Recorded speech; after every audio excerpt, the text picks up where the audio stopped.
بسم اللہ الرحمن الرحیم۔ ایک مرتبہ حضرت خضر علیہ السلام دریا کے کنارے بیٹھے تھے۔ اتنے میں کسی سائل نے آ کر ان سے سوال کیا کہ میں آپ سے اللہ کے واسطے سوال کرتا ہوں، مجھے عنایت فرمائیے۔ یہ سن کر حضرت خضر علیہ السلام پر بے ہوشی طاری ہو گئی۔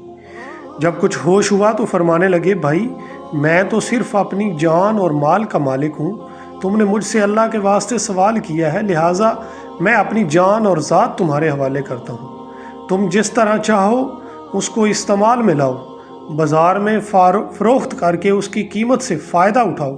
چنانچہ سائل ان کو بازار لے گیا اور ایک شخص سائمہ کے ہاتھ ان کو فروخت کر دیا۔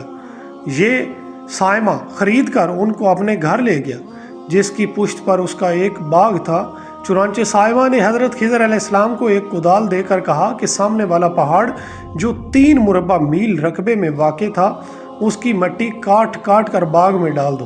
اور یہ حکم دے کر سائمہ اپنی کسی ضرورت سے کہیں چلا گیا اور حضرت خضر علیہ السلام اس پہاڑ سے مٹی کاٹ کاٹ کر باغ میں ڈالنے لگے۔ جب سائمہ گھر واپس آیا تو اس نے گھر والوں سے دریافت کیا کہ تم نے غلام کو کھانا بھی کھلایا ہے یا نہیں؟ گھر والوں نے جواب دیا کہ ہمیں معلوم ہی نہیں کہ غلام کہاں ہے۔ یہ سن کر جب سائمہ خود کھانا لے کر باغ میں گیا تو اس نے دیکھا کہ وہ غلام یعنی حضرت خضر علیہ السلام تمام پہاڑ کی مٹی کاٹ کر ڈال چکے تھے اور اپنے کام سے فارغ ہو کر اپنے مولا حقیقی کی عبادت میں مصروف تھے۔ یہ دیکھ کر ان کو بڑا تعجب ہوا اور اس نے دریافت کیا، یہ تو بتائیے کہ آپ کون ہیں؟ یہ بات سن کر حضرت خضر علیہ السلام پر کچھ بے ہوشی سی طاری ہو گئی اور پھر افاقہ ہونے پر انہوں نے فرمایا کہ بھائی میں خضر ہوں۔ جس کو سن کر سائمہ کے ہوش اڑ گئے کہ تو نے یہ کیا کیا، ان کو غلام بنا کر ایسے کام پر لگایا، یہ تو انتہائی گستاخی ہے۔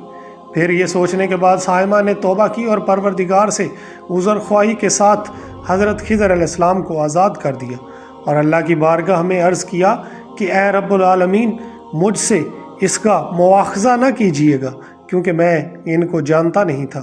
اس کے بعد حضرت خضر علیہ السلام نے دعا فرمائی اور سجدہ شکر بجا لائے کہ اے پروردگار، میں تیرے ہی حق میں غلام بنا اور تیرے ہی حق میں آزاد ہوا، اس پر تیرا شکر گزار ہوں۔ بعد ازاں واپسی کی اجازت لے کر جب دریا پر پہنچے تو دیکھا کہ ایک شخص کھڑا دعا مانگ رہا ہے کہ اے میرے رب، حضرت خضر علیہ السلام کو غلامی سے رہائی عطا فرما دے اور ان کی توبہ قبول فرما لے۔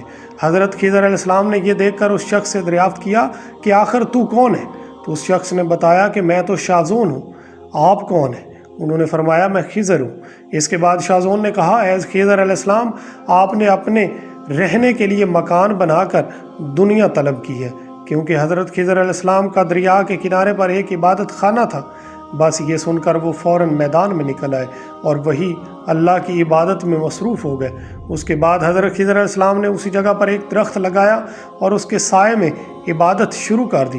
تو آواز آئی، اے خضر، جب تم نے درخت کے سائے میں سجدہ کیا تو تم نے دنیا کو آخرت پر ترجیح دی۔ پھر فرمان ہوا، مجھے اپنی عزت اور جلال کی قسم ہے، مجھے دنیا کی محبت میں رضامندی نہیں ہے۔ اس کے بعد حضرت خضر علیہ السلام نے شازون فرشتے سے کہا کہ اے شازون، دعا کرو، اللہ تعالیٰ میری توبہ قبول فرمائے۔ چنانچہ شازون نے دعا کی اور اللہ نے شازون کی برکت سے حضرت خضر علیہ السلام کی توبہ کو قبول فرمایا۔